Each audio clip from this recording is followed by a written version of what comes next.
자, 현대소설 10일 최일남의 아주 느린 시간 들어가 보도록 하겠습니다.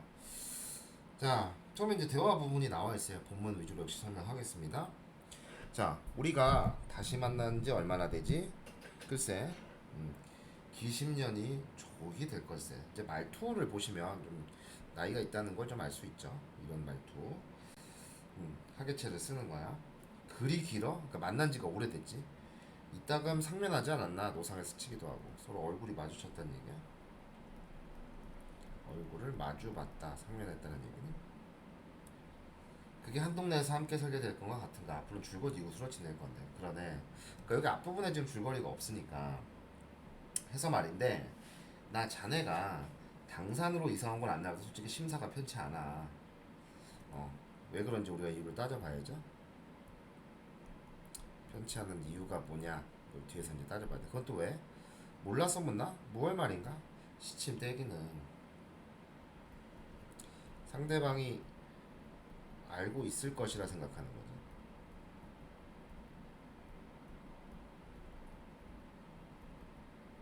자기가 말하려는 내용은 너 이미 알고 있지 않냐, 이런 얘기야. 심지어 이 사람이 마른 날에 벼락 맞기도 유분수지 나 때문에 마음이 안 좋다니 덮어놓고 윽박지르면 단가. 이러자고 불러냈나. 말꼬리를 모나게 비트는 정성도 얻듯 짚히는 내가 있는 눈치다. 그러나 내색하지 않는다. 그게 아닐세. 내 구변이 서툴러 이런가 보네. 다름 아닌 자네 형님 사건. 그러니까 이게 편치 않은 이유죠. 그러니까 정 선생의 어떤 형과 관련된 사건이죠. 지금 형과 관련된 그런 사건입니다.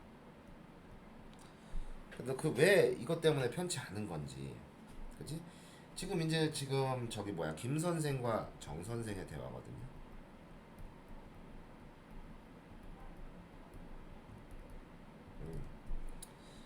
자, 그래서 일단은 그 김 선생이 이렇게 얘기를 합니다. 바로 그 건을 꺼낸다는 것이 초장부터 꼬였구먼. 이거. 아하, 그거 내 힘든 기분 이제서 알겠는가? 형님 사건 알고 자시고 할 것도 없잖나. 언제적 얘기를 하고 그걸 가지고 이 친구는 내내 소가리를 했는가. 멀리 귀양 보냈다가 나를 보내받아 새삼스럽게 강이 눌렸던가. 그러니까 지금 이제 그 서술자가 일종의 개입을 했다고 보시면 돼요. 여기는 현대 소설이지만 이야기 바깥의 서술자가. 그래서 정 선생의 이제 관점에서 어, 진술을 해줬다는 게 좀 특이한 겁니다. 이게 지금 1인칭이 아니거든요. 3인칭인데, 그러니까 정 선생이 생각하기에는 이 그걸 가지고 내내 소가리 했단 말이야. 자기 형에 관련된 어떤 사건을 가지고. 자, 그래서 그 사연이 이제 나오는 거죠, 뒤에. 이제 전쟁 전화였다. 이제 그 어떤 자네 형님 사건과 관련된 내용들이 여기 나오기 시작합니다. 그래서 이제 여기는 과거로 지금 넘어가는 거죠. 자, 시대적 배경 나와 있네요. 전쟁입니다. 6.25 전쟁을 얘기하는 겁니다. 전쟁 전이었다. 좌우익으로 갈린. 그때는 이제 그렇게 좌우익으로 이념의 대립이 있던 시기였죠. 이념의 대립이. 좀 에어컨을 좀 끌게요. 그래서 그 이념의 대립이 있던 시기야. 좌우익으로 시대적 배경입니다. 갈린 고향천을 후딱한 몽둥이 싸움질을 벌이던 그런 무렵이었다. 그래서 그 형이 겪었던 이 당시 이제 시대적 배경과 관련된 문제 의식입니다. 이념의 대립이 있던 시기인 거죠. 이념의 대립. 자, 그래서 몽둥이 쌈질을 벌이던 무렵이었는데 김 선생네는 중학교 뒷문길에 살았는데 그날 밤 심한 설사병에 시달리던 중 일자리 김소년이 우연히 목격했다 이거야. 그래서 이념 갈등과 관련된 사건입니다. 두세 차례나 밀어내는데 여전히 묵직한 아랫배를 쓸며 뒷간을 들락거리다가 학교 안 공기가 어쩐지 수상하다고 느꼈어. 그래서 김선생네가 이제 그 지금 중학교 뒷문 쪽에 살았는데 중1짜리 그 김소년이 당시에 이제 그 김 선생이었겠죠. 목격했다. 뭘 목격했냐면 두세 차례 밀어냈는데도 아랫배를 쓸며 뒷간에 들락거리다 학교 안 공기가 수상하다고 느낀 거야. 그러니까 뭔가 지금 사건이 있는 거죠. 무슨 사건이냐 이거야. 그 친구가 똥을 싸고 대문 밖으로 나섰는데 엉성한 측백난 물타리를 뚫고 불빛이 새 나오는 숙지실 쪽으로 가만 가다가 안을 기웃거렸는데 몇몇 선생님을 포함한 대여섯 청년들이 바삐 움직이고 있었어. 폭넓은 두루마리에, 그지? 붓글씨를 쓰고 등사판을 미는 등 어선했다. 이제 지금 이게 뭔가 뭐 흔히 찌라시라고 하죠. 그 선전문을 만드는 거예요. 그래서 이제 좌익 운동에 가담한 사람들이 선전물을 만드는 겁니다. 가담한 이들이 선전물을 만드는 그런 상황이에요. 좌익 운동에 가담한 선전물은 찌라시라고 하거든요. 그런 걸 이제 만드는 지금 상황입니다. 등사판이라는 건 이제 인쇄할 때 이게 쭉 밀면은 종이가 나오는 거예요.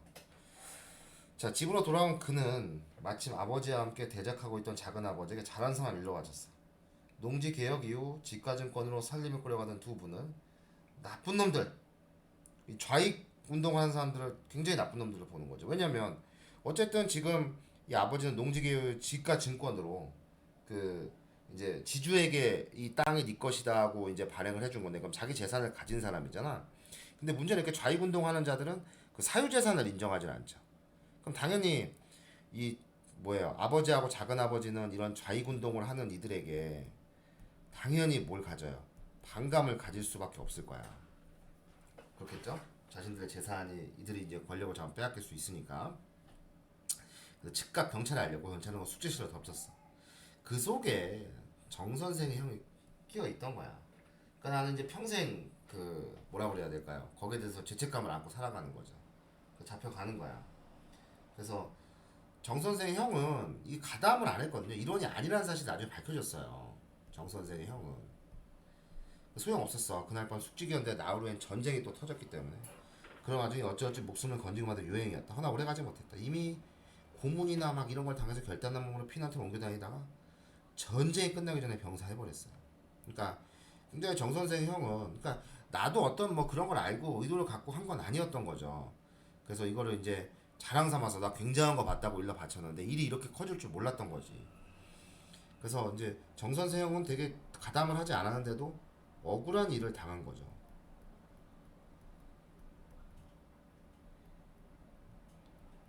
억울한 일을 당했어. 왜?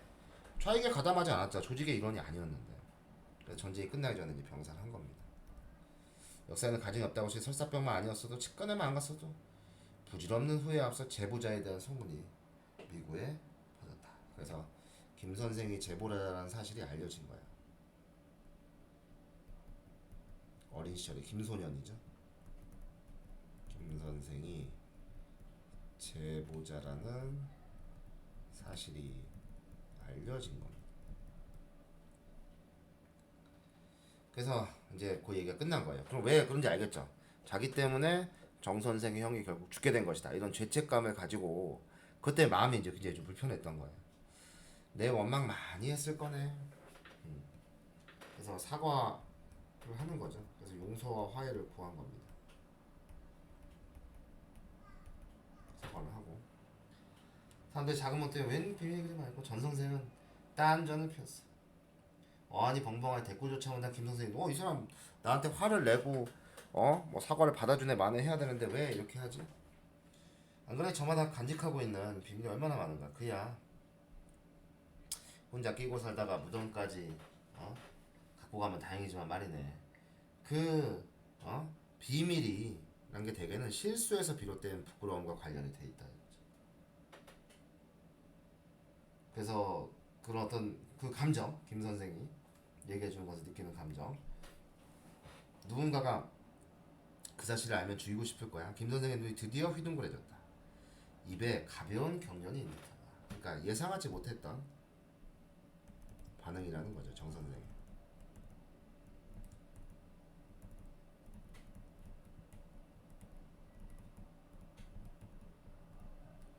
예상하지 못했던 정 선생의 반응이다.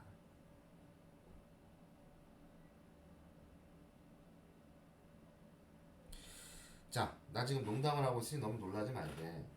표정은 정색인데 입으로만 농담을 하면 누가 믿겠어? 내 얼굴이 정색한 얼굴이라고? 말장난 그만두게. 내 진담에 대답할 차례야. 이제 김 선생이 요구하는 거죠. 뭐 용서를 해줄 것이냐 말 것이냐. 그전에 내 말 더 듣게. 계속 힘들게 만드는구만. 누구는 힘 안 드는 줄 아나? 나에겐 말했어. 세월과 더불어 차차 지워지기는커녕 갈수록 덩치가 커지는 수치심이랄까? 해안이 몇 가지 있네.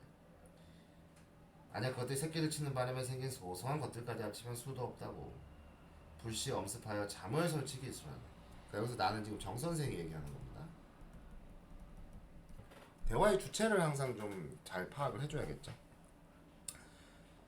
불시 엄습 잠을 설치기 일쑤라네. 그렇다고 누가 다그치는 것도 아니야. 사서 지랄하는 거지. 자네도 알지 않나. 내가 고등학교 졸업장을 위조해서 삼류 대학이나 비밀을 좀 간직하고 있는 거죠. 정 선생도. 뿐인가 난 자기 사연도 말이 아닌 친구 하나 가족 몰래 빌려준 돈까지 떼어먹었네. 그러니까 정 선생이 지금 비밀로 간직하고 싶은 과거입니다. 다 비밀을 간직하고 있죠.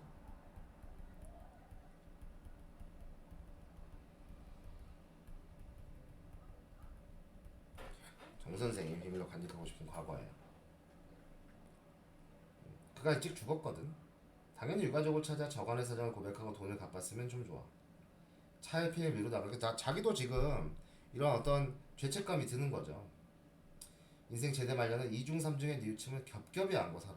자기도 이제 그런 이중삼중의 뉘우침, 죄책감을 겹겹이 안고 산다는 거죠. 그러면 지금 읽어보면 대충 알겠죠. 김 선생하고 뭐 다를 바가 없습니다. 그러게 되면 누구든 마음이 편할까. 속이 편하고 불편하고 떠나 연만한 자는, 그래서 연만한 자는 나이가 아주 많은 자야. 나이가 많죠 이제 둘 다. 내남 없이 마찬가지로 너와 내가 없이 너와 내가 마찬가지로 그만한 자충수. 자기가 행한 것들이 결국 안 좋은 결과를 가져오게 된 것, 그런 죄책감을 가질 만한 일들과 싸우는 것 같아. 지나치게 소극적인 네거티브 발상이야. 이룬 업적은 어쩌고 크건 작건 자신이 선택한 직업에 길을 써 가족 먹여 살리고 자식끼리 있는 게 어딘데. 얼마나 벅차고 보람있는 사업인데. 우리가 지금 문제 삼는 건 그런 상식이 아니잖아. 내 말이 바로 그것 아닌가 김 선생이. 사람 똑똑하게 왜 폭폭하게 왜 딴청을 부리나 고민하고 가까스로 터트린 말인 거야. 자기는 고민하고 고민 한 끝에 얘기한 것이다 이거야. 화해를 청하는 마당이니까 화해는 적대는 끝내고 싶어. 이 상황을 힘든 걸 끝내고 싶은 거지.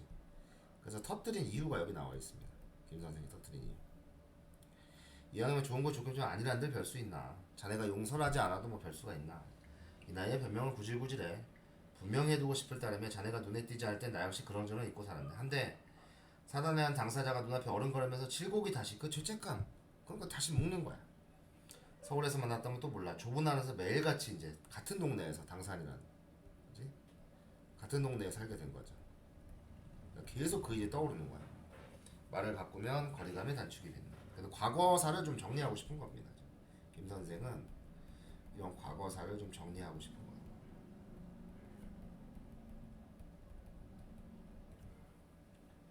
잠깐 정선생 김 선생님 맞다. 왜 그러나? 그만해 두게. 나를 이해하고 받아들인다는 뜻인가? 이대로 그냥 지내세요. 무슨 뜻이야? 꼭 언질을 받아내고 악수로 약속을 붙이지 말자고. 난 형님이 아니니까. 그런 강화에 그러니까 내가 그런 지금 여기 보면 강화사절 대표로 위임장을 갖고 나온 것이 아니라고. 나도 지금 그런 과오들이 젊은 날에 과오들이 있었잖아. 그래서 내가 이제 그런 화해할 만한 정 선생이 말하는 거죠. 화해할 만한 자격을 갖추고 있지 못하다 이런 얘기를 하고 있는 거야. 그런 자격이 없어. 그리고 나는 느낀다네. 모든 걸 털고 해결하고 세상을 뜬다는 생각 자체가 무의미하고 사치스럽다. 그냥 감정을 그러니까 이런 얘기야. 굳이 뭐 이런 그렇게 해결하고 과거의 일을 그런 게 무의미하고 사치스러운 일이라고. 그래서 그냥 죽기 전까지 감정을 떠안고 사는 것이 더 자연스럽다 이거죠. 벗어나기가 좀 어렵다는 얘기예요. 그런 것들이. 그러니까 그런 감정들은 결과적으로 털어버릴 수 없다는 거죠. 이렇게 말을 한다고 해서. 아니 주제 넘어 중간까지 사람인 걸 사람이 노릇해. 완전 종교가 어딨어. 그건 허영이라고. 털어내는 건 허영이다 이거야. 알듯 모르듯한 말이로구만. 나도 내 마음 몰래 헤맬 때가 많아. 긴장이 풀리면 건강해졌다는 생각을 그 다음에 한다네.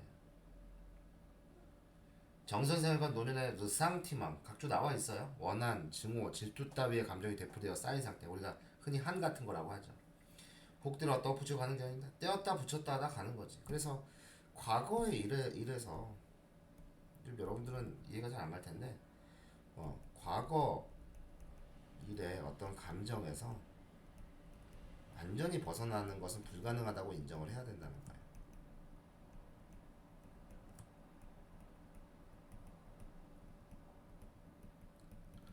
과거 일의 감정에서 완전히 벗어나는 것은 불가능하다고. 그쵸? 그래서 이런 걸 털어놓는다고 뭐 감정이 어떻게 되는 것도 아니고 완전히 그런 일들은 네가 털어놓는다고 해서 지금 김 선생은 그 정 선생 형에 관련된 일로 굉장히 좀 불편해하고 있잖아. 근데 이걸 털어놓는다고 해서 결코 그런 감정에서 벗어나는 건 불가능해. 그럼 정 선생도 과거에 저질렀던 거지. 졸업장을 위조했거나 그럼 가족 몰래 빌려준 돈까지 떼어먹거나 이런 것들에 대한 감정 갖고 있잖아. 그냥 그런 불편한 감정들을 안고 자연스럽게 이제 죽을 때까지 사는 거죠. 결코 그런 것들은 해소가 되지 않는다는 거지. 인생 고려할 너무 깨끗한 얼굴로 가봐. 다 털어내고 염라대왕 통제. 내 이놈, 넌 좋은 곳에만 놀다 왔구나. 이러면 어떡해. 그래서 화해가 중요한 게 아니라 그런 감정 끝까지 안고 가는 것이다. 이렇게 얘기해서 노년의 어떤 깨달음이 그렇게 드는 거죠.